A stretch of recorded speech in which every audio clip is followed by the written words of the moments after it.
A Virginia man claims he spotted Bigfoot and he has the video to prove it.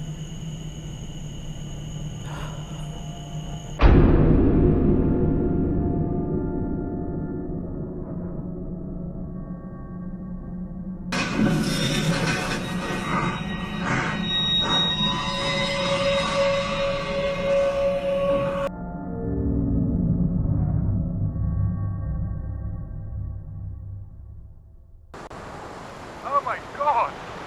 The Jersey Devil is often described as having hooves, a snake's tail, bat wings, and a head that looks something like a horse. There have been many sightings throughout history of the Jersey Devil, with the cryptid dating all the way back to the 1700s and continuing on until the past decade. It is said that the Jersey Devil often glows and can breathe fire or poison water with its breath.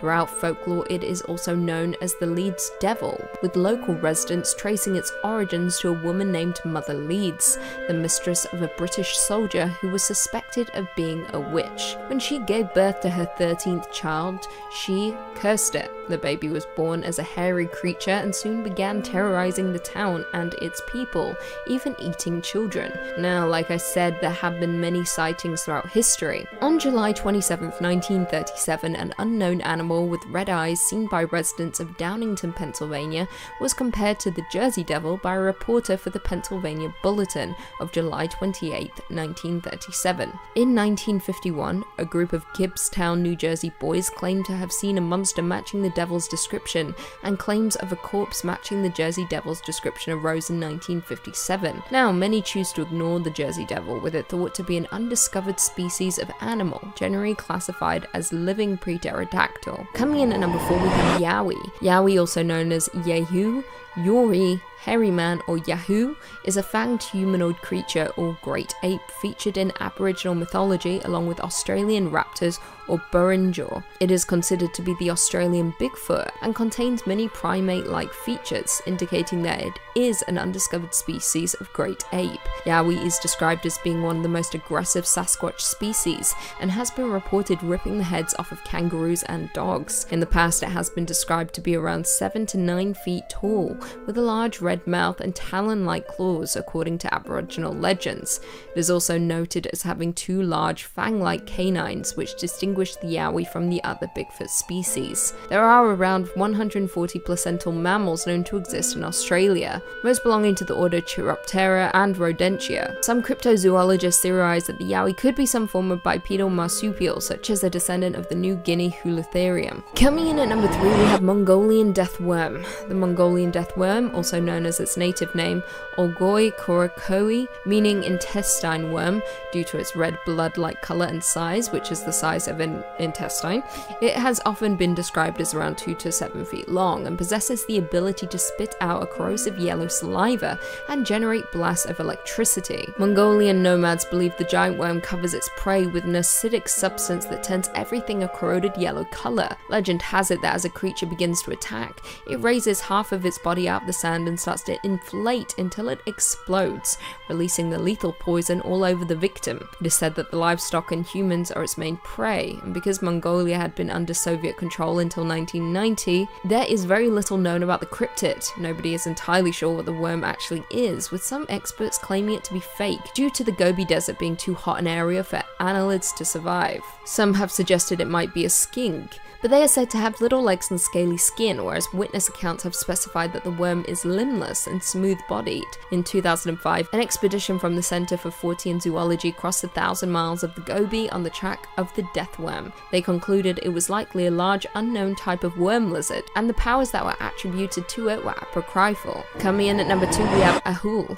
The Ahul, or the Athol, is a winged cryptid often portrayed as a giant bat or even a flying primate, depending on the variation. Tales tell of it living in the deepest parts of the jungle of Java and can be found across most of Indonesia. Subspecies can be found on the neighboring islands of New Guinea in the form the ropen, a presumed cousin to the Ahul. The ropen aptly translates to demon flying and is also said to be a big bat, or more commonly a pterosaur. It is said to produce a light, possibly to attract fish. The ropen is said to have a long snout, large wings, and a long thin crest. It has a distinct face that has features of both a chimpanzee's and a bat's, large dark eyes, red-skinned wings, large claws on its forearms, and is covered in grey fur. It is also noted predicted as having a wingspan of 18 to 28 feet and is said to be the largest bat known to mankind. Now back to the ahuls. They are said to be covered in a thick brown or black fur much like fruit bats, but unlike bats have long powerful legs and claws and are supposedly capable of pouncing on and snatching up living prey, including humans. Sightings of these winged beasts are often dismissed simply as mistaken glimpses of owls, eagles, and other large birds of prey that inhabit the rainforests. However, many sources can confirm that the beast does in fact exist, and may even be an isolated and undiscovered species. And finally, coming in at number 1, we have Black Shuck. Black Shuck, or Old Shuck, or simply Shuck, is the name given to an unknown creature which is said to roam in East Anglia. It is one of the many ghostly black dogs recorded across the British Isles. The Black Shuck is often recorded as an omen of death, and some occasions a more companionable animal. Although it is classified as a cryptid, there have been various sightings and reports of the animal's appearance throughout the United Kingdom. For centuries throughout England, many have told tales of large black dogs with malevolent flaming eyes are often depicted as red or sometimes green. According to reports, the beast varies in size and stature from that of simply a large dog to being the size of a calf or even a horse. Other accounts report that Black Shuck as floating on a carpet of mist, or even appearing headless. According to folklore, the Shuck haunts East Anglia, primarily coastline, graveyards, side roads, body of water, and dark forest. W.A. Dutt, in his 1901 Highways and Byways in East Anglia, describes the creature, I quote, "He takes the form of a huge black dog and prowls along the dark lanes and lonesome field footpaths where, although his howling makes the hearer's blood run cold, his footfalls make no sound. You may know him at once, should you see him, by his fiery eye. He has but one, and like the Cyclops, is in the middle of his head. But such an encounter might bring you the worst of luck. It is even said that to meet him is to be warned that your death will occur before the end of the year." As I stated before, the Black Shuck has been reported many times, with one of the most notable reports being the appearance at the churches of Bungay and Blyberg in Suffolk. On August 4th, 1957, Black Shuck was said to have burst in through the church doors to a clap of thunder. He ran up to the nave, past a large congregation, killing a man and a boy and causing the church steeple to collapse through the roof. As the dog left, he left scorch marks on the door, which can be seen at the church even to this day. Number 5, Snow Wasset. Coming up first on our list of icy cold little critters is the Snow Wasset, a fearsome, legless little cryptid and a local one to boot, so I had to include it. Anything that comes from the greater Canada area is a big deal for me. It winters by the Great Lakes and the Hudson Bay, and in the rest of the year crawls up to Newfoundland and Labrador. Totally the wrong time of year, buddy. You gotta go to Newfoundland in the winter for Jake's dinner. Anyway, a Snow Wasset is like a weasel. It's a long, furry creature, except it has no legs. Except in the summertime, where it does have legs and also turns green. If I was a biologist, I would love to get my hands on this thing and figure that out. That particular part of the lore of this creature is really fascinating to me. Why would a creature shed its legs like baby teeth? What cruel joke of evolution is that? It's like a mammal sandworm. Anyway, I gotta move on. When it's in its legless, winterized form, it burrows deep beneath the snow and ambushes its prey by surprise and drags them into the frozen underground. Absolutely horrifying. A frozen, legless, furry little snake is not pleasant by any definition. A wasset is said to be 4 times as large as a wolverine and 40 times as hungry, requiring a vast amount of meat to keep it sustained. Doesn't shed enough calories shedding those legs. I'm sorry, I don't know why I'm so hung up about this, my ghouls, but I am. Maybe it's because there's not actually that much information about the Snow Wasset out there. Sightings and stories about it date back mostly hundreds of years, and there haven't been too much buzz about them ever since. Perhaps they're extinct. Or perhaps they've all just burrowed under too deep where I can't see them. Either way, the only thing that really stood out for me is they turn green and have no legs, so I'm gonna keep banging on that. And hey, when it's this cold outside, what do you really need to go out for? Stay inside,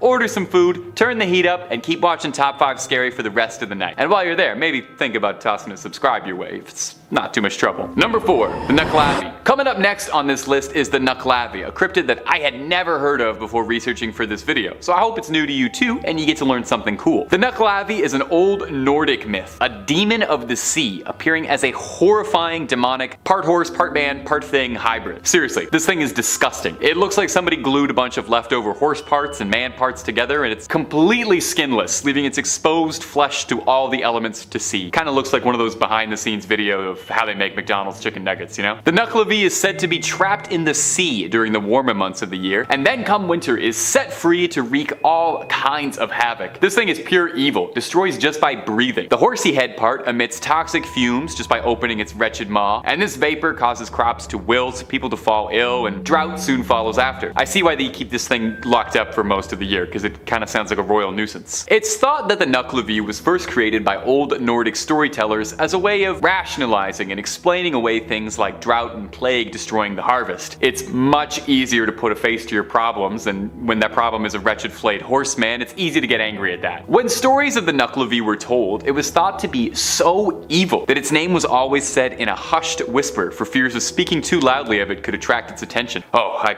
wish I knew that about 2 minutes ago. I just said its name like 16 times very loudly. It's said that if you're ever to encounter the dread Nuckelavee, to find the nearest fresh body of water. This sickly creature of the sea is deathly afraid of fresh water, I guess. You'd think a creature with all that skin exposed wouldn't like salt water or the cold, but hey, there you go, to each their own. You do you, terrifying skinless monster horseman. Number 3, a Chenu. A Chenu is an Algonquin creature of folklore a bit similar to a Wendigo, but with some fun regional twists. While both creatures hunt in wooded northern areas, and are both commonly associated with the wintertime, a Wendigo is usually depicted as a stretched out, emaciated monster, whereas a Chenu is depicted as being massive, very furry, and only getting larger and larger the more it eats. Actually, reading that back now, I realize that's not terribly impressive. Most things get larger and larger as they eat. Much like a Wendigo though, a Chenu is thought to have been formerly a man who was turned into a beast, either through their greedy ways, refusing to feed the starving, or for those who give in to the darkest of temptations and consume human flesh willingly. A Chenu is described as looking like a cross between an old man and a beast, large and imposing in appearance, with big chunks of their own flesh missing, possibly self-inflicted. They cover themselves in the forest, hiding themselves with leaves, bark, snow, pine needles, until they look like a horrible lint roller of the woods that walks upright. Interestingly, unlike a Wendigo, it's thought that the process of turning into a Chenu can actually be reversed. There's some good news. In some folk tales, the way to cure a Chenu is a special medicine that can cause them to vomit up their frozen heart and vomit up the flesh that they've consumed, causing the afflicted to revert back to their human form in a sight that is no doubt disgusting for everybody. But if this isn't possible, if you don't have this medicine on hand, or it's just not feasible to trick a Chenu, you can also get it to eat salt, which will apparently melt it from the inside. Poor Chenu. You're forced to live a tormented existence as a snow monster, isolated from your former friends, doomed to hunt on your former species, consuming only the darkest meat available, and you can't even order a little bit of salt for your dinner, eating a totally flavorless diet. I got nothing but sympathy for you, Chenu. Number 3, Kamataichi. I think it's really fascinating what each culture's cryptids look like, you know? Each culture creates cryptids, and they all put their fun little spins on it, and whenever I get to make these videos, I learn all sorts of really cool mythological stuff that I'd never heard of before, and I sincerely hope you get that out of these videos too. I'd never heard of this next one, the Kamataichi, but I am obsessed with it now. Coming to us from Japan, this yokai, which is like a Japanese type of demon, appears like a weasel except with razor-sharp, sickle-like claws, like a real-life Sneasel from Pokemon. I'm actually amazed there's no Pokemon directly based on a Kamataichi. They seem like perfect for it. They have spiny fur, similar to a hedgehog, like prickly little needles, but they bark like a dog, and their claws could not be any sharper, and they're sickle-shaped. And also, a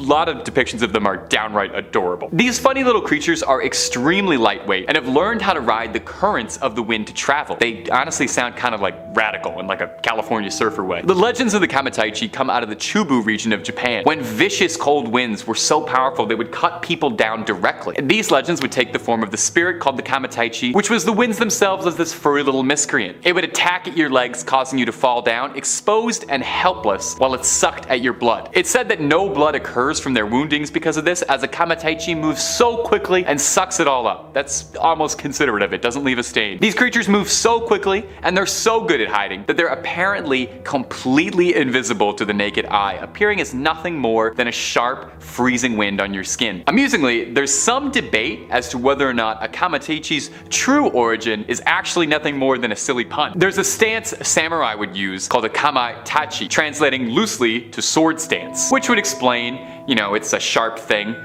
I don't know where the stance comes in, but it's sharp. However, there are legends all throughout Japan, throughout many regions, all telling stories of creatures that ride the wind and attack humans, and the sickle weasel remains among the most popular and among the most adorable. Sorry, Kamataichi, you are just so cute. If anybody knows where to get like a stuffed toy of this little guy, please comment under the video. I need to know. Number 1, the Yeti. Coming in at the number 1 spot, a mainstay of any trip to the mountain, the Yeti. I mean, who else could possibly take the number 1 spot on a list about winter cryptids? Maybe Rudolph the Red-Nosed Reindeer. Does he count as a cryptid? I guess he was. Maybe he's more like a mutant. Anyway, a Yeti is an American manufacturer specializing in outdoor products such as ice coolers, vacuum insulated drinkware, and I'm reading the wrong one. Sorry. Let's do that again. A Yeti refers to an ape-like creature thought to live in the mountains in the Himalayas, standing upright like a man and walking on 2 legs, and is usually pretty big, like 8 feet tall, with long arms, broad feet, and long brownish hair and sunken eyes. It kind of sounded a bit like me, to be honest. While it's pretty common to draw a Yeti as just being like a big giant white gorilla, they're actually pretty different, and most traditional depictions of a Yeti color it with darker fur. They're probably one of the oldest cryptids out there that's still talked about so fondly, with stories of Yetis going all the way back to 326 BC, when Alexander the Great sought out to capture one to see for himself while he was conquering the Indus Valley, although he was told that no Yeti could survive at an altitude low enough to meet him, and Alexander wept, for there were no more Yetis left to conquer. It's got several names. It's sometimes called a Sasquatch, or in the West it's popularly referred to as an abominable snowman, although that's a term by British officers who were stationed in the Himalayas, as no natives to the regions call it that. The name Yeti possibly comes from the Tibetan words Yete, meaning a man-like animal, or from Meti, meaning bear in some Nepalese and Tibetan dialects, which would make a good bit of sense, as it's thought that a number of Yeti sightings over the years that led to it being such a widely recognized cryptid could actually just be bear sightings being mistaken in the frosty air. In fact, there's a theory that Yeti sightings are from hybrid polar bears that had bred with grizzly bears, which has been recorded to happen, just not really anywhere where Yeti sightings are really made, so kinda up in the air. In Sherpa tradition, it's said that a Yeti is a powerful, mystical being, and a Yeti can choose to whom it will make itself visible to, choosing to only appear to those who believe in it. So if you're ever trekking the Himalayas and worried about an attack, here's a little advice for you: just don't believe in it. Although there are a good number of people who believe that the Yeti are an intelligent enough species that just want to be left alone to their own devices, living peacefully in the mountains. Not so abominable after all. Kicking off at number 5, the Loveland Frogmen. Hailing from the misty swamps and vast wetlands of rural Ohio, the Loveland Frogmen, also affectionately known as the Loveland Lizards, are a cryptid unlike no other and have reportedly appeared under several bizarre circumstances on a regular basis in Ohio's Clermont County. Allegedly, the first sightings of these eerie bipedal amphibians first occurred in 1955 and has proven to be one of the most intriguing cryptozoological mysteries in North America. The creatures themselves allegedly live in the temperate forests and wetlands of Clermont County and are able to survive the cold winters of the region without having to hibernate. Useful. During their first sighting at approximately 3:30 AM, a local businessman was driven down a lonely stretch of road, running alongside the Miami River on the outskirts of the small town known as Loveland, Ohio. Suddenly and out of nowhere, the man claimed to have witnessed 3 bipedal quasi-reptilian entities emerge from the dense reeds and begin to congregate by the side of the road. The man slowed down and turned out his lights as he pulled his car up to a curb to observe these creatures further. He claimed that they stood between 3 and 4 feet tall, were covered with leathery skin, and had webbed hands and feet. Their most distinguishing feature though was their distinctly frog-like head, which the man claimed bore deep wrinkles where their hair should have been. Well, since then, over 5 more sightings of the Loveland Frogmen have occurred over a 60-year period. What do you guys think? What's going on, Ohio? Next up at number 4, the nameless thing of Berkeley Square. And I absolutely love this story either way, because if you've ever heard of the famed 50 Berkeley Square in London, England, then you'll know that, cryptid or not, this place is terrifying enough. It's proof as well that there are some cases out there which irk on the realm of the paranormal and become a category so unexplainable that they don't really fit into anything, or can fit into anything. I don't know, it's pretty nebulous. Either way though, the haunted legacy of Berkeley Square has featured ghosts and poltergeists the world over, and it's widely considered to be one of the most haunted places in England. But there is one particular instance that takes the cake: the nameless thing of Berkeley Square. A tale that takes place in 1840 when a 20-year-old Sir Robert Walboys got into a drunken dare in which he had written off Berkeley Square and its paranormal reputation as a whole load of Kaiser Soze. He put money down that he could spend the night in the building's most cursed and haunted second floor, and so the next evening did exactly that, with a pistol in his hand for robbers.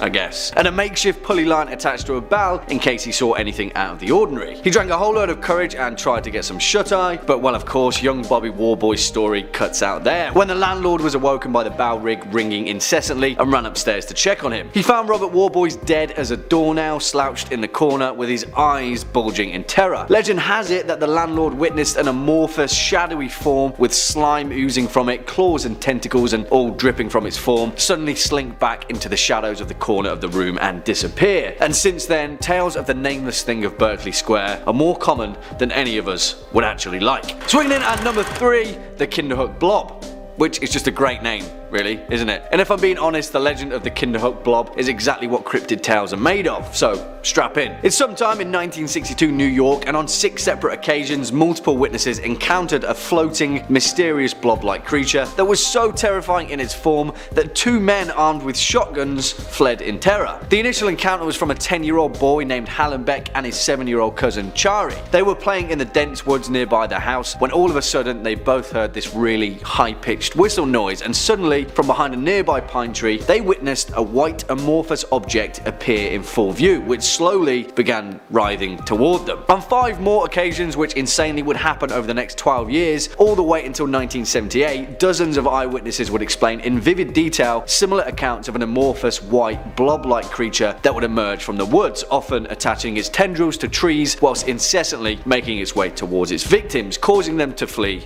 in terror. So much so that on one occasion 2 grown men tried blowing it to pieces with shotguns to no avail and then turned tail and ran. What I love about this story is the essence of a cryptid tale. For all intents and purposes, the Kinderhook Blob could be a disused weather balloon floating listlessly through the air, but because it was seen multiple times by multiple people in the right setting, the legend of the terrifying white blob quickly became a horrifying reality. Either that or it's a sentient alien life form that's going to consume us all, so yeah. Coming in next at number 2, the disappearance of Peter Grayson. The Groot slang, or the Groot slang, which in Afrikaans loosely translates to big snake, is a legendary creature widely considered to be one of the continent's most prolific cryptids, and is reputed to dwell exclusively in the deep caves and cavernous systems in the Richtersveld, South Africa. According to legend, the Groot slang is a primordial creature that is reputedly as old as the world itself and dwells within what locals refer to as the bottomless pit, which also, conveniently enough, is also filled with precious diamonds. Well, diamonds historically have a proficiency of attracting daring adventurers, and one of those adventurers just so happened to be an English businessman known as Peter Grayson. In 1917, Grayson and a team of excavators began an expedition into the Richtersveld cave system, accompanied by several local guides. After heading out into the rocky desert landscape, and upon hearing that Grayson intended to descend into the bottomless pit, unwittingly the lair of the Groot slang, the local guides quickly left after warning Grayson that they'd lost friends and family to the violent serpent before, and they weren't going to do it again. He shrugged it off and alongside his 2 excavators headed deep into the cave, and well, that's the last that they heard of any of them. The Grayson dynasty faded into obscurity after their patriarch was never seen alive again, but as the legend goes, one of the local guides returned to the cave a day or so later after feeling guilty for abandoning Grayson and his team. At the entrance of the cave, he found the body of an excavator, half of his body actually, to be specific. His legs and most of his torso had been ripped clean off, and he died attempting to crawl back out. What a way to go.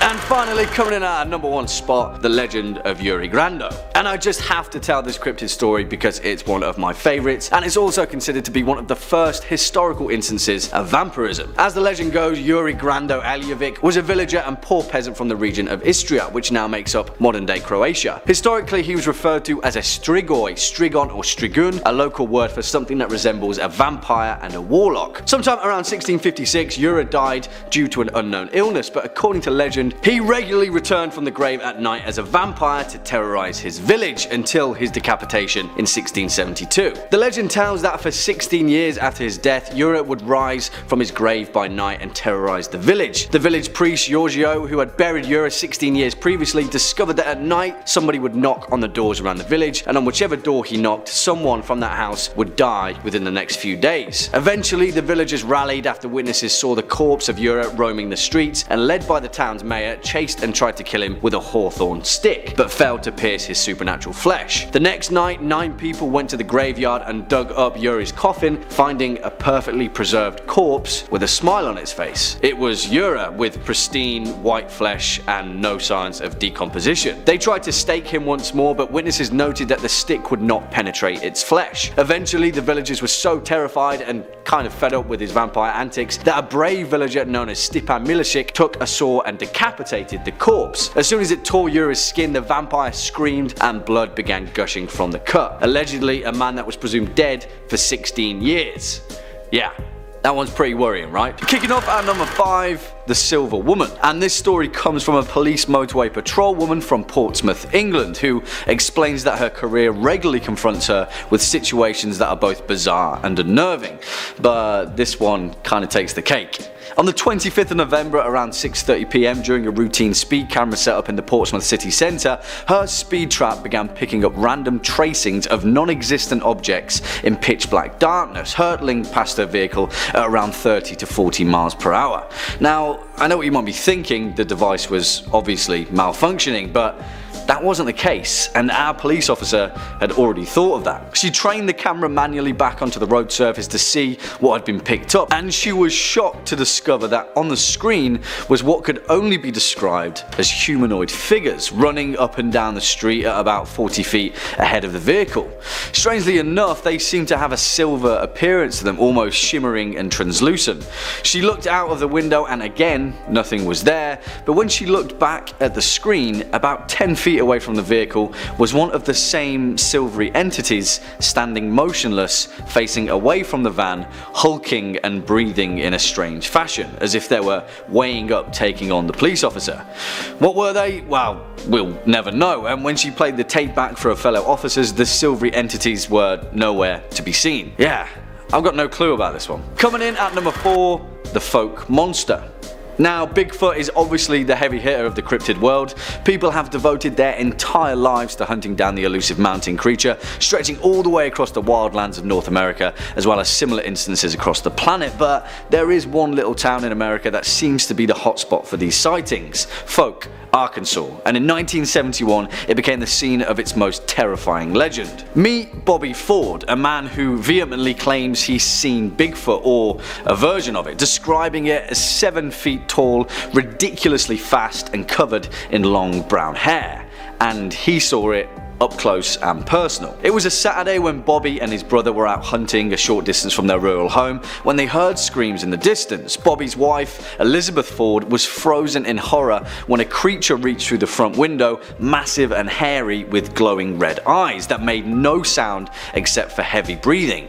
When Bobby and his brother ran back to the home, the creature turned and grabbed him as he sprinted up to the porch. It tackled him to the ground with ease and then disappeared into the woodland. The creature had left behind clear tracks in the house and nearby area, 3-toed footprints that matched the deep 3-fingered scratches that were made in the wood of the front porch. Bobby Ford was rushed to hospital and treated for minor wounds and shock, and the family were so terrified by the encounter that they moved out. They'd only lived there a week. That's terrible timing. Next up at number 3, the Grey Man of Ben Macdui. Ben Macdui in Gaelic, Mountain of the Son of Duff, is an awe-inspiring peak of the Scottish Highlands, staking the claim as one of Britain's highest mountains and the highest of the Cairngorms National Park. It's been scaled by countless people throughout history, but there are those that claim that there's something more sinister living out on the mountain: the Grey Man of Ben Macdui, and it doesn't like visitors. The creature is said to be at least 20 feet tall, and one eyewitness of the creature's presence, a respected professor and mountain climber named Norman Colley, said that he was first aware of something following him during his ascent after hearing strange footsteps behind him. Alone, isolated on the mountain, something was following him. And it wasn't human. The footsteps were laborious and delayed, as if that whatever was following him was much, much taller than he was. When he saw it, he described the Grey Man as vaguely human-shaped, brown in hue and fur, and shrouded in a strange grey mist. In 1945, a similar thing happened to a renowned mountain climber named Peter Densham, who described the exact same encounter with the exact same creature.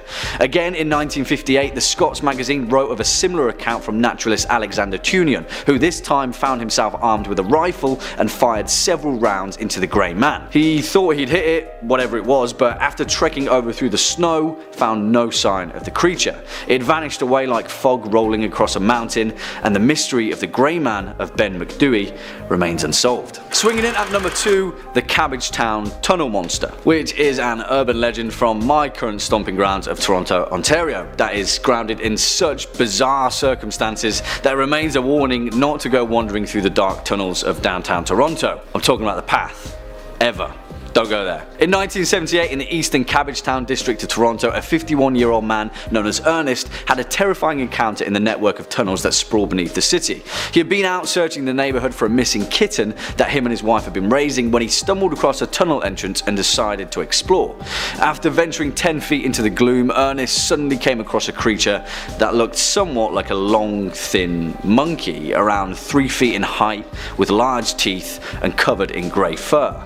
It had unsettling eyes, he described, that peered out of the darkness in a bright orange hue. Even more unsettling, Ernest claimed that the creature spoke to him. "Go away, go away," it said in a hissing voice before slinking down a tunnel off onto the side. Ernest was reluctant to come forward with his story. He was a respected member of the community and he feared that he'd be ridiculed by his peers, but after being convinced by a friend, he spoke to the Toronto Sun, and a group of journalists and investigators followed him into the same tunnel. Although they didn't see the creature, they did see that the narrow tunnel led to a strange, gloomy chasm that dropped into the unseen sewer system below. And even stranger, they found the maimed, half-eaten carcass of a cat buried loosely beneath the dirt and debris. It permeated the legend of the Cabbagetown Tunnel Monster, and whatever it was, we may never know for sure.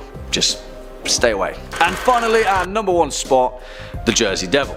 Of course, it has to be perhaps one of the most notorious cryptids of all time, the famed Devil of Jersey, whose origin dates all the way back to when New Jersey was still a British colony. Hundreds upon hundreds of tales have been spawned from the legend of the Jersey Devil, dating from the early 1700s right up to recent times. As the legend goes, Mrs. Jane Leeds came from a poor family who carved out an existence in the bleak pine barrens of Jersey, a rugged place with dense forests, sandy soil and deep swamps. In 1735, Mrs. Leeds discovered that she was pregnant with her 13th child, which is, as they say, unlucky for some. Now, Mrs. Leeds wasn't too keen on giving birth, to say the least, and she claimed to friends and relatives that the devil can take the next one. And that's exactly what he did. When the baby was born, it was monstrous, with a scaly reptilian body, a horse's head, bat's wings, and a long forked tail. He spread his wings, shot up out of the chimney, and soared out across the pine barrens.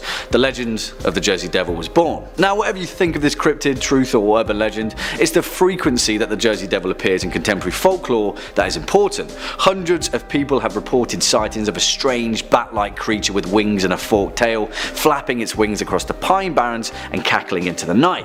In 1816, Joseph Bonaparte, the brother of Napoleon, reported seeing the creature while hunting game in the woods. In 1840, a respected minister pointed his congregation towards a ghastly creature flapping above his church, and in 1909, literally thousands of people saw the same creature on the same day at the same time at multiple locations. In fact, it got so bad that schools had to close down and people just flat out refused to go outside.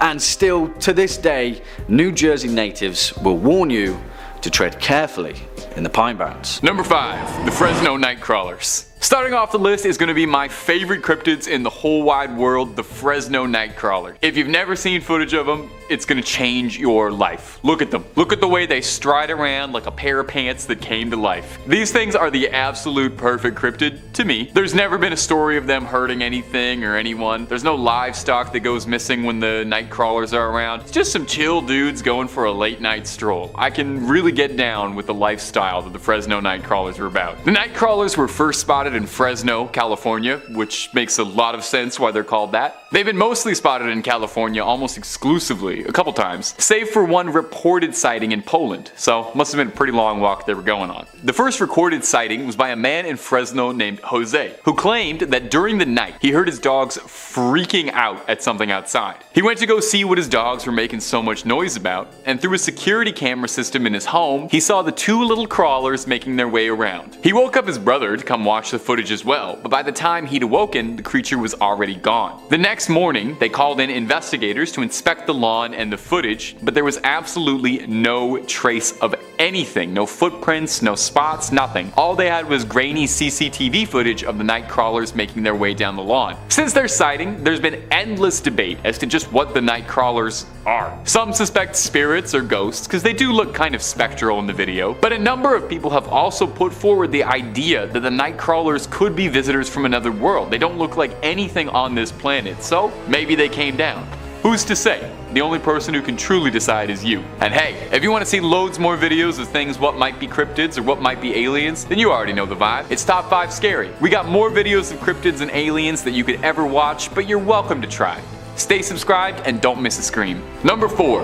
The Enfield Horror. The Enfield Horror is a pretty notable cryptid in American history, and it gets its name from a small string of sightings when it terrorized the town of Enfield, Illinois. The creature has been described as a small, goblin-esque being. Oh, you know how I feel about goblins. It doesn't really resemble any living animals on this planet that it could very easily be described as. It's reported as having 3 legs and leathery skin and moving in a vaguely monkey-esque way compared to a baboon hopping around. So the first time the Enfield Horror was ever spotted, it was in 1973 by one Henry McDaniel. He and his wife had been out that night and were returning home and were greeted by their children. The kids had told their father that there was something they'd seen outside that was trying to get inside the house by scratching on the door. Mr. McDaniel initially assumed it was probably just a cat or a dog, but later on during the night, that peculiar scratching came back again at the front door. He went out to shoo the animal away and was shocked at what he saw. He described to police that it had 3 legs on it, a short body, 2 little short arms, and 2 pink eyes as big as flashlights. It stood 4.5 feet tall and was grayish colored, and it was trying to get into their house. McDaniel saw this weird little thing and thought best to rid the world of it and fired at it. He claims he struck the creature, telling police that, "When I fired that first shot, I know I hit." He says the creature hissed at him, claiming that it sounded like a wildcat hissing, and then proceeded to bound away in long leaps across the yard. The next day, police were alerted to the story and sent over to investigate the yard as to what happened. They didn't find much, but they did find 3-footed tracks throughout the yard. So just what on earth was the Enfield Horror?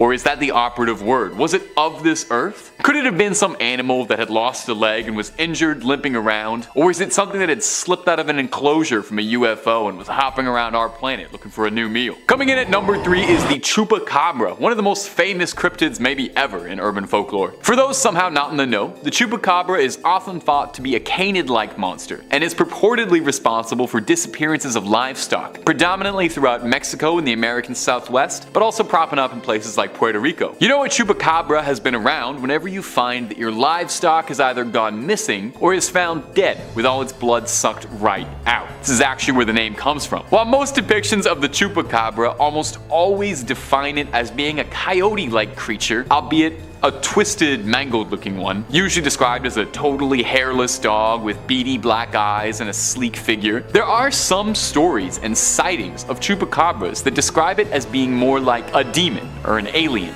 describing it as being a humanoid creature, often reptilian in nature, walking around on 2 legs and feeding on livestock. In all the years since chupacabras have first been reported, though there are countless sightings, there's never been a fully recovered one that we couldn't explain. Everything that's been found by hunters always ends up turning out to be dogs with mange, being misattributed to being the cryptid. So maybe, is it possible that there's been a giant mix-up, and all the sightings of chupacabras that report them as canines are just that, just sick dogs that get mistaken for looking something weird, and that the real chupacabra is the reptilian, more bipedal sightings that get reported. It could explain why there's never been one recovered, and why livestock keeps going missing under bizarre circumstances. It's even possible that the drained livestock could be creatures that have been recovered to study, abducted under bizarre experiments. Could chupacabras themselves be in a bizarre experiment that's been unleashed into our world? A hybrid chimera breed that was created by alien life and let loose on us to run havoc on us? Number 2.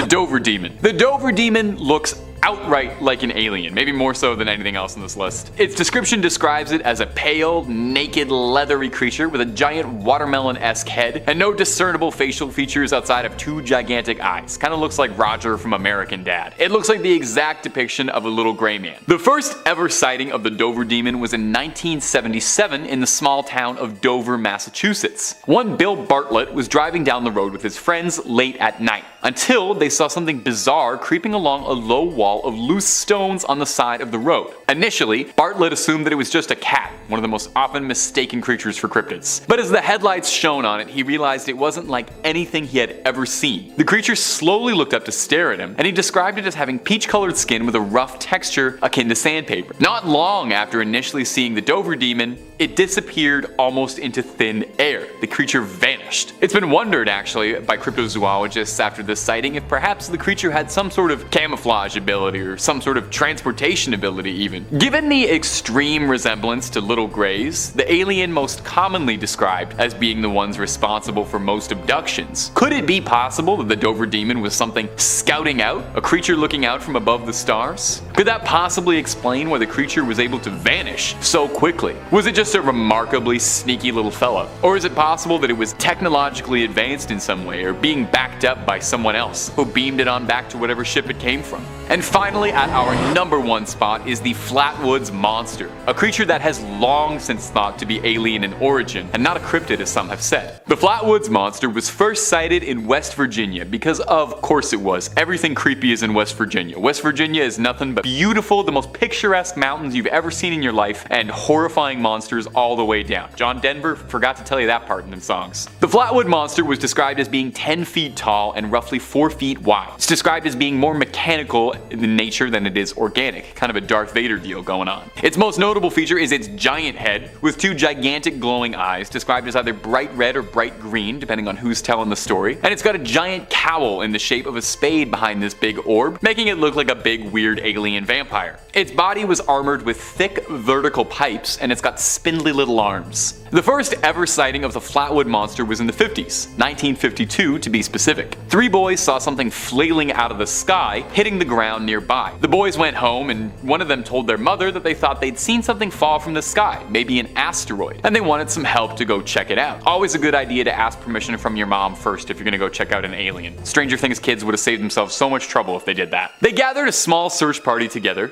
just in case, and the group gathered and sought out the farm where the object landed, and eventually made their way to the top of the hill, where they saw a large ball of fire and reported smelling some mist that was making their eyes burn. A person in the search party then noticed that there were 2 bright glowing green eyes that were floating around in the trees, and he flashed his light to unveil what was hiding in the dark. They were then treated to a full view of the Flatwood Monster in all of its horror. The creature then hissed at them and flew upwards into the night, never to be seen again. Now, over the years, detractors have claimed that the Flatwood Monster could just have been the darkness playing tricks on people's eyes, and that it could have been just a barn owl obscured by shadow. I definitely kind of see that. I see a similar enough face shape. Barn owls are kind of weird looking, but I feel like the size would be hard to misunderstand. Plus, that doesn't really explain off the mist that was making everyone's eyes burn, or the strange thing that fell from the sky. If you ask me, there's a lot more to say the Flatwood Monster is an alien than there is to say it's an owl. #5, the Dover Demon. Starting off on our list is the cutest cryptid on this list in my opinion, but still a creepy little freak. I like to start with the cute ones to kind of ease you into it. The Dover Demon first appeared in Massachusetts in the town of Dover, lending it its name. It appears as a spindly little demon kind of looking thing that sort of resembles a little gray, the traditional big-eyed aliens that you see everywhere. The Dover Demon is identified by its blank face,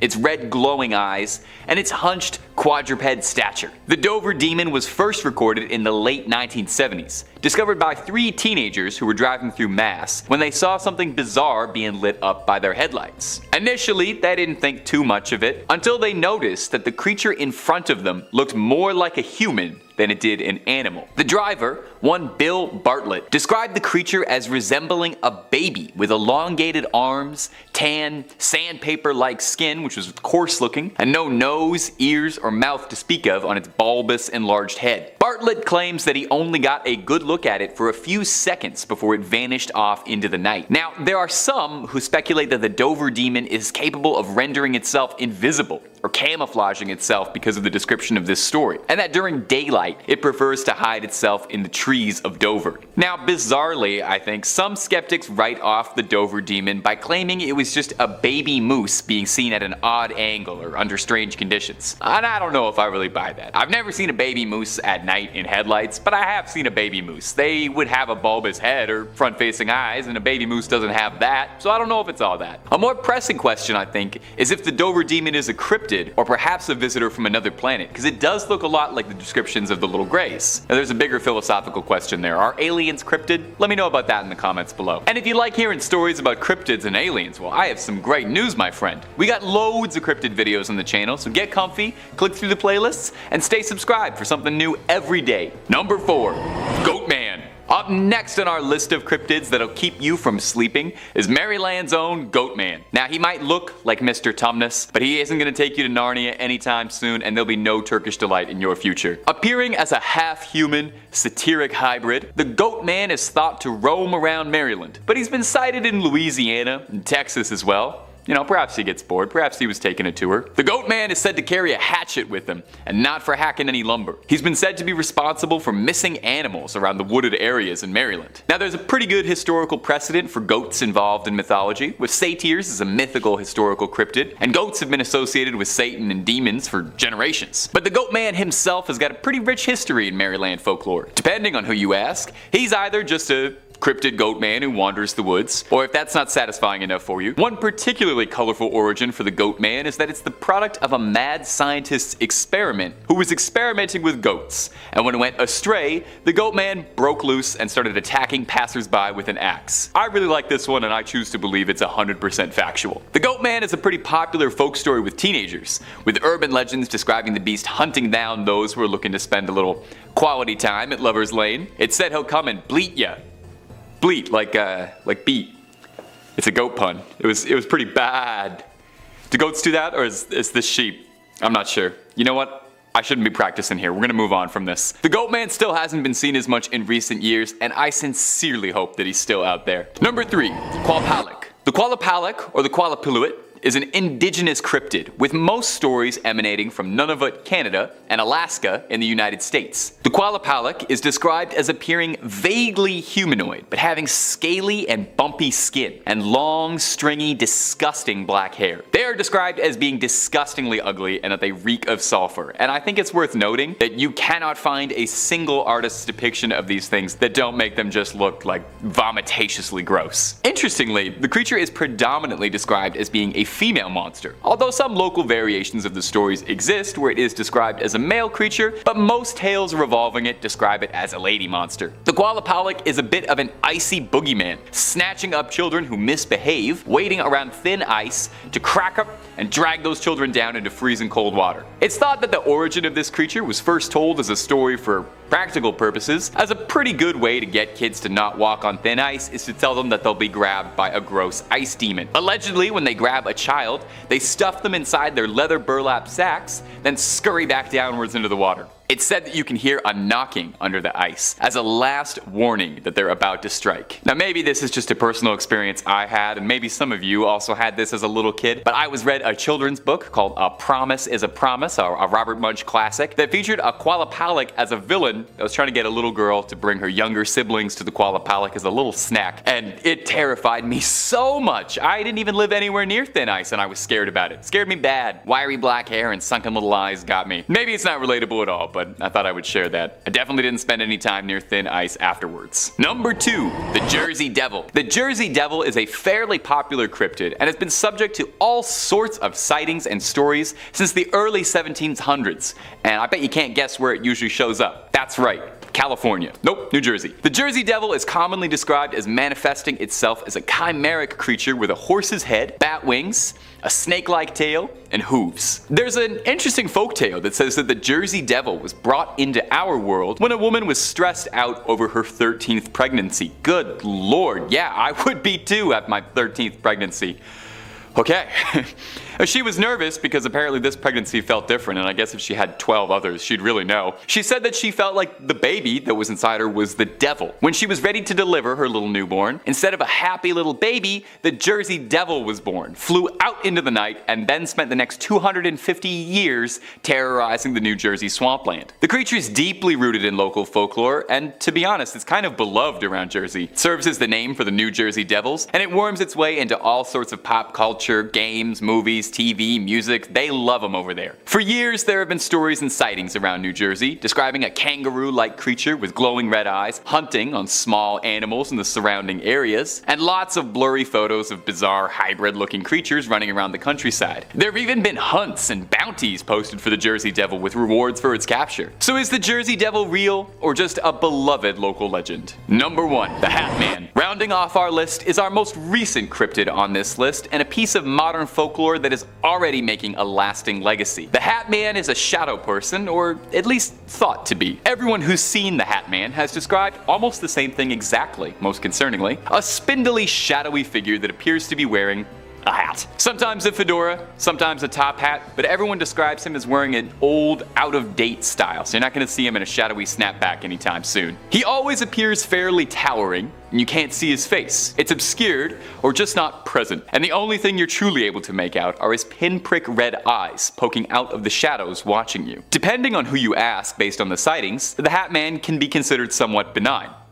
Maybe. It's usually reported that the Hat Man appears to people who are suffering from sleep paralysis or insomnia, and most claims of Hat Man describe him as just watching, observing, studying, or whatever. I honestly don't know if that's better than attacking you. However, it's not all just stories of nighttime stalking. There are some who claim that when they've been visited by the Hat Man, that he's jumped them or choked them, or they felt burning sensations on their scalps or their chest. Although some say he's just watching you for I don't want to know why. There are many who believe that he feeds off your negative emotions, and perhaps this is how he satiates himself. It's said that people who are visited by Hat Man are those who are already struggling with something emotionally resonating. Sometimes people in the same family even report seeing the Hat Man in similar occurrences, so does he target specific groups of people? Or is it just certain emotions he hungers for? The Hat Man is shrouded in mystery, and even just thinking about him is enough to make my hair stand on end and start eyeing the coat rack in my room just a little suspiciously when I turn the lights off. Number 5. Menangle. Starting off of our list of horrifying cryptids that would have the devil chucking underneath his bed is the Menangle, a demonic vampire spirit of the Philippines. Now, there is a good chance that I am horribly mispronouncing that name. My Tagalog ain't quite what it used to be. Just being a big vampire creature would be enough to earn a spot on this list, but the Menangle doesn't settle for just the bare minimum. Oh, no. This creep turns it up all the way. Listen to me describe this monster and tell me that it wouldn't be out of place in Elden Ring attacking you in the horrible wastes of Caelid. The Menangle is a humanoid bat creature hybrid. And a quick aside, while I was doing some research for this video, I found it really interesting that nearly every culture has their own variation of a humanoid bat cryptid. There's the Ahul in Indonesia, Kongamato in some African regions, and Bruce Wayne in North America. The Menangle has giant leathery bat wings, which it uses to sweep through the night, grabbing its prey and fleeing off. And we haven't even started talking about the Menangle's namesake and action feature. Its name comes from the Tagalog word tangle, which means to separate, with its full name roughly translating to one who separates itself. Well, whatever does that mean? Well, it's because this nightmare creature can split itself in half, taking to the skies as a disembodied torso with flapping bat wings screeching around. Can you even imagine how soul-stoppingly scary it would be to see a giant bat monster flying around with like its entrails just hanging out for everybody to see, hanging loose like an old man in a gym shower? Its favorite prey is couples, young newlyweds in love, and also people who are sleeping. No respect from this thing. You shouldn't attack sleeping lovers. If you're hearing this and you're locking your doors, a Menangle is said to be thwarted by garlic. Now, garlic will thwart it, but not slay it. I'm just glad I eat so much garlic, and I'm very repugnant, and I'm gonna be alone for the rest of my life, so I have no danger of Menangles. Now, if you want loads more cryptid content, we have got enough to fill up a zoo worth of the creepiest critters ever to crawl through the woods. Not your jam? We got aliens, monsters, movies, true crime, fake crime, and a lot of videos about a big shark. There's a little something to scare everybody. So hit that bell, stay subscribed, and stay scared. And please stay watching this video. I worked hard finding all these cryptids for you. Number 4.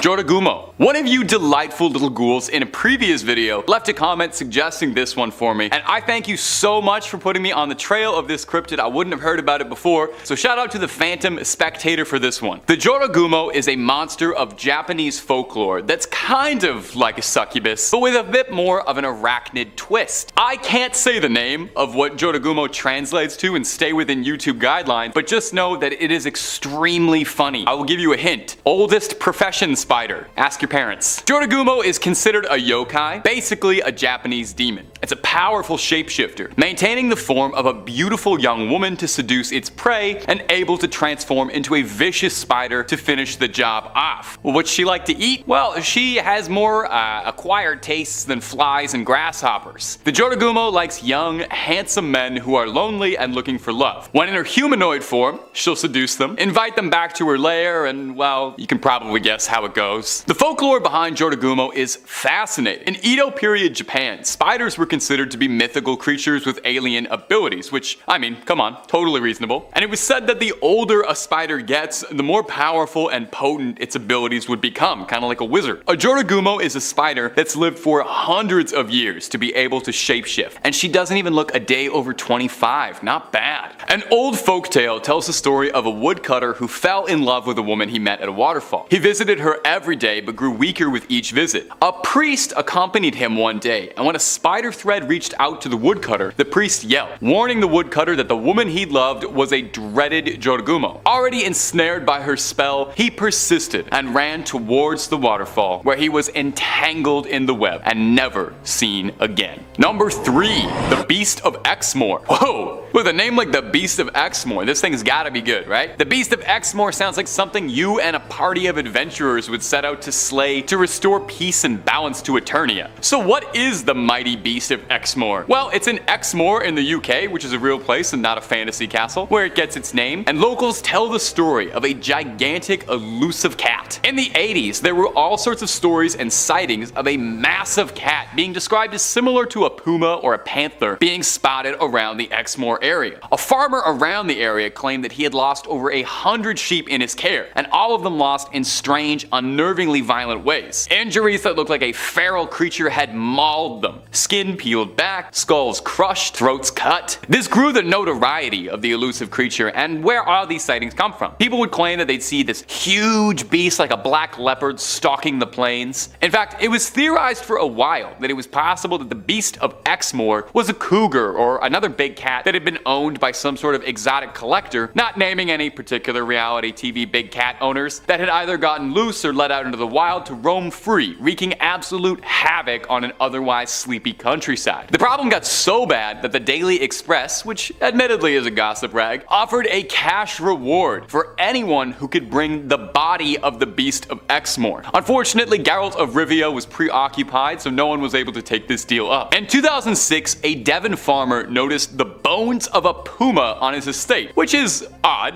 as there are very few pumas roaming the British countryside. There's cougars, yes, there's a lot of cougars in Great Britain and the UK, but I wouldn't consider Catherine Zeta-Jones a threat. So was the bones found the remnants of the Beast of Exmoor, or does this elusive cryptid still stalk the night, attacking sheep? The frustrating thing about hunting a cat cryptid is there's no way it's gonna come when you call it. Best thing you can do is put out a big cardboard box and hope that it'll jump inside that, because it's a cat. Number 2, Goatman. Okay, some of these cryptids have been a little grounded, realistic animals that got loose or whatever. I'm over that. We need one on this list that's just completely out there in every regard, supernatural and wild. So let's discuss the nastiest kid in Maryland, the Goatman. Now, he might look a bit like Mr. Tumnus, beloved childhood character, but he is not taking you anywhere as nice as Narnia anytime soon, and he sure as heck don't got no Turkish delight for you. He manifests as a half-human, half-goat, a satyr of sorts, and sightings and descriptions describe him as having a goat's head and the body of a man. The legend of the Goatman started down in Maryland, and is primarily where most of his legends come from, but he's also been sighted around Louisiana and Texas as well. We love a Goatman that's well-traveled. Goats have been figures in myths and folklore for generations, with goats thought to be associated with Satan and demons, but the Goatman himself is all Maryland. Depending on who's telling the story, he's just a supernatural entity that wanders the woods, or maybe he's a former goat farmer who became deranged after losing one too many goats and he's a madman in a costume. If that origin leaves a little bit to be desired, he's also got a fantastic comic book bad guy origin story where he's the product of a science experiment gone wrong to,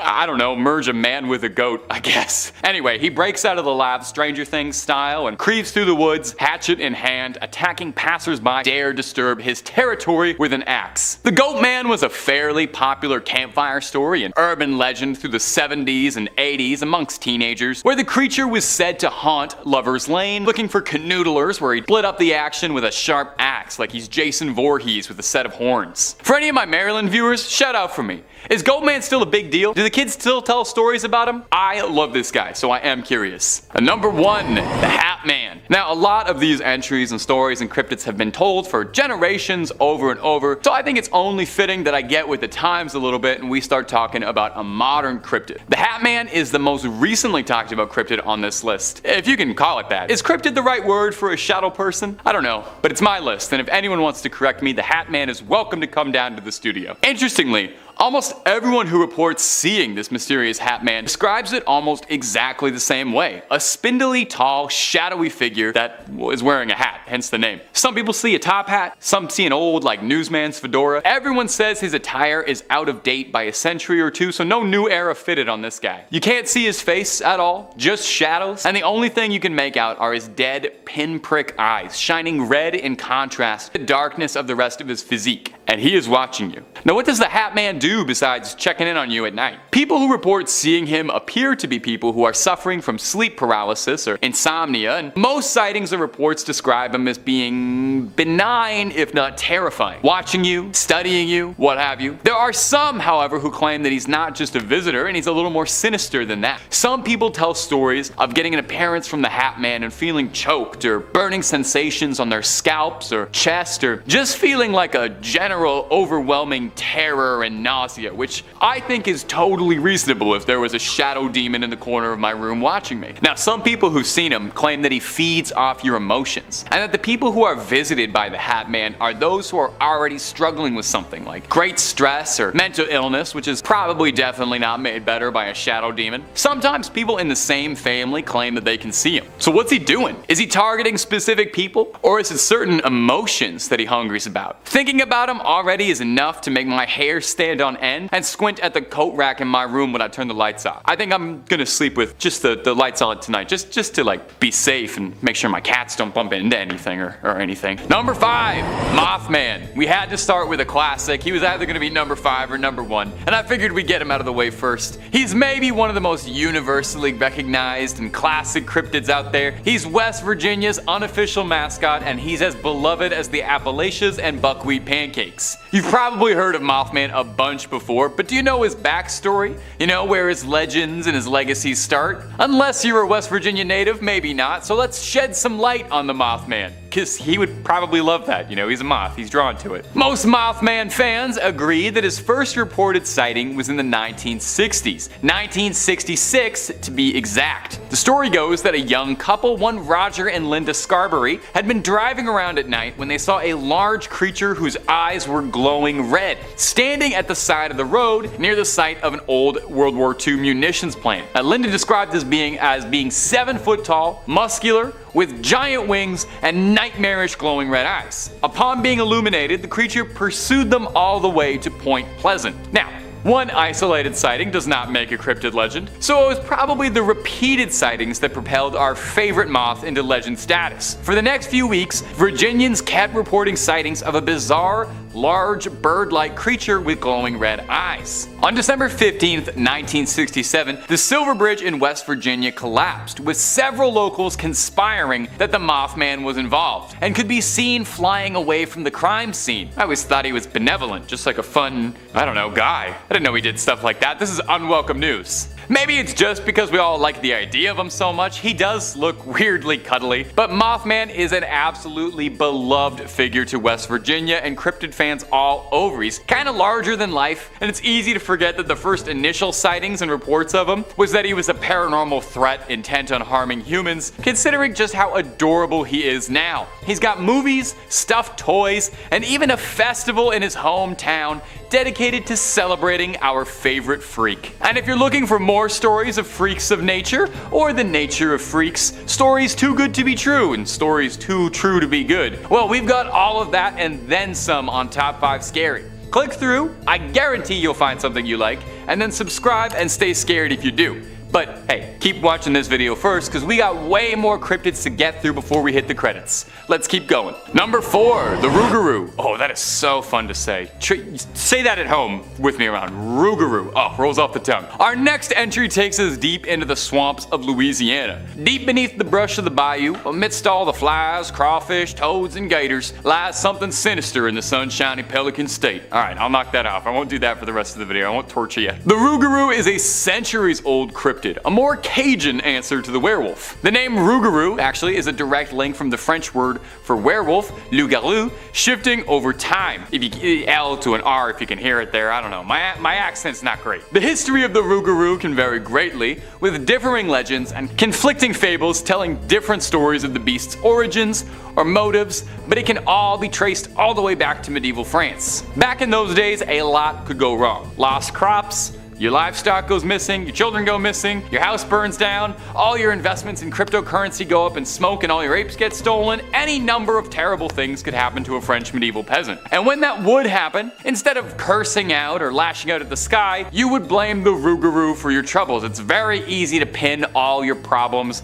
on an imaginary werewolf. I do that all the time. I stub my toe, I curse out a werewolf. Villages would capture people who they believed to be acting strangely, or even sometimes just somebody who lived out in the woods, and pin all the blame on the village's problems on them for being a werewolf. So unfair, the discrimination werewolves receive. This tradition of blaming an invisible werewolf for your problems led to the rougarou becoming a fixture in legends passed down from French Catholics, mostly about behaving. Stories would be told of how if you didn't behave, you didn't follow your parents' rules, the rougarou would come and he'd snatch you from your bed in the middle of the night and carry you off in the woods. Or sometimes he's like a very Catholic monster. If you didn't adhere to the rules of Lent every year, your sinful ways would see you transforming into a rougarou. So it's a Catholic werewolf born out of naughty behavior instead of being bit by one. How exactly someone like transforms into a rougarou is not made super clear, like if it only happens on full moons or if it's a one and done kind of thing and then you're a furry for life. All that's known is that the rougarou is a deadly creature of the night, stalking the swamps, giving pause to travelers who dare explore the bayou late at night. But hey, so long as you mind your P's and Q's and you promise to give up whatever you said you would for Lent, you and the rougarou should be headed in different directions.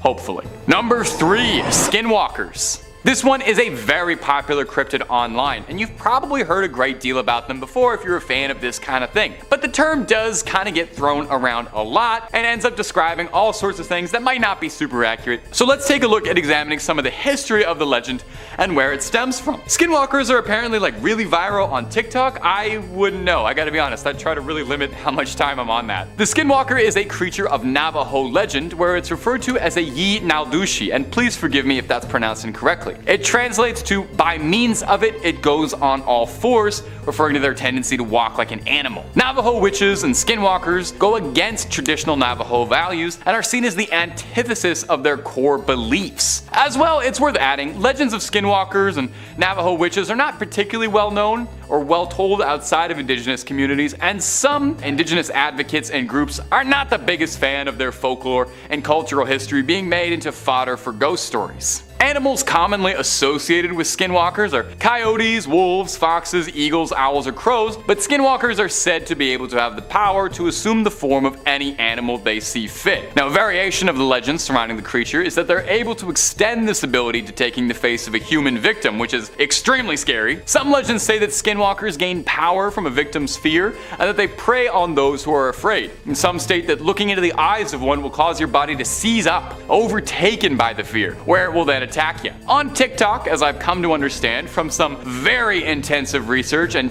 definitely not just goofing off at my desk watching TikToks of cats falling down on my phone, is that skinwalkers are popularly thought to be a creature imitating humans or animals and doing a poor job of it. Which case, if that is true, the likelihood of me being a skinwalker? Sky high. Number 2, Mongolian deathworm. Our next entry is a cryptid whose name really says it all. If you ever hear something get described as a Mongolian deathworm, you have to figure that is probably not the friendliest form of life out there. For starters, it sounds like it would be way more at home in the dunes of Arrakis than it would be on our Earth. That one's for my Frank Herbert heads out there. The creature is also called Ogoi Korkoi, which translates to large intestine worm, which is, that's just lovely.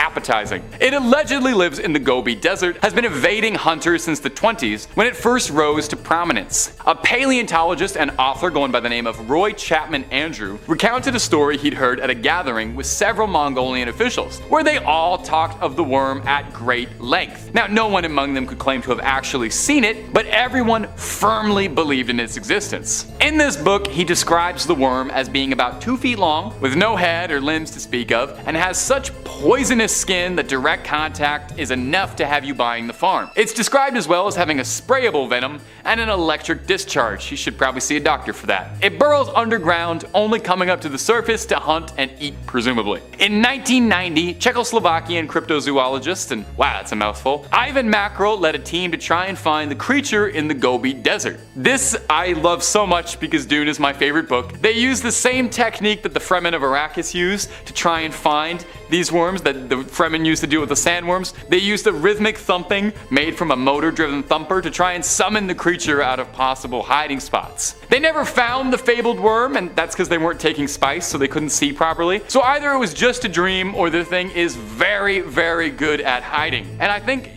with a little work, that could make a fun expression. Oh, it's as hard as trying to find a worm in a desert. We'll workshop it. Number 1, Gashadokuro. And our final entry is going to come from Japan, and as a fabled mythological creature, and may I just say, is one of my favorite mythical monsters I've read about in a while. As soon as I was reading about this thing, I started texting my friends. I was so excited about it. This thing is a real-life Dark Souls boss fight. Maybe I'm outing myself as way too much of a nerd here, but this thing is where the inspiration for High Lord Wolnir and Grave Lord Nito of Dark Souls fame came from. I couldn't resist throwing it out there. Sorry, guys. Formed from tens of thousands of bones of fallen soldiers, the Gashadokuro is a massive titan of a beast, a gigantic skyscraper-sized skeleton. Is that not the coolest thing you've ever heard? A giant which wanders around the countryside during the darkest hours of the night. Their teeth chatter and their bones rattle, which is why the translation for their name translates loosely to rattling skull. You'd have to imagine though, you would probably hear this thing chattering its teeth from a few hundred miles away. You'd hear it in the next town over. It's said that the Gashadokuro is born when mass amounts of soldiers die on the same battlefield. Their bodies rot in the fields, and they don't receive proper funerary rites. As such, their souls are filled with torment as their bodies lay face down in the muck, and that malice permeates their bones, causing them to twist and mend into unnatural ways, clumping together to eventually form the humongous skeletal monster of a boss fight, the Gashadokuro. Now, troublesome for humans, it's said that a Gashadokuro is too large and too powerful to be felled by ordinary weapons. Although, I have to wonder if that's still true. I feel like we put more gunpowder in things in 2023 than they did in the Sengoku period, and I'm pretty sure a bulldozer would make short work of a bunch of bones being held together with hatred. It's said that these creatures no longer show up because the amount of dead bodies in one place are not nearly as high as they once were in rural areas of Japan back then, with significantly less wars and plagues occurring, which is a sign of progress, right? You know, if there's so few piles of mass graves that they're no longer reanimating as Godzilla-sized skeleton demons, that's a real positive note for the human race, and I think something we can all smile about.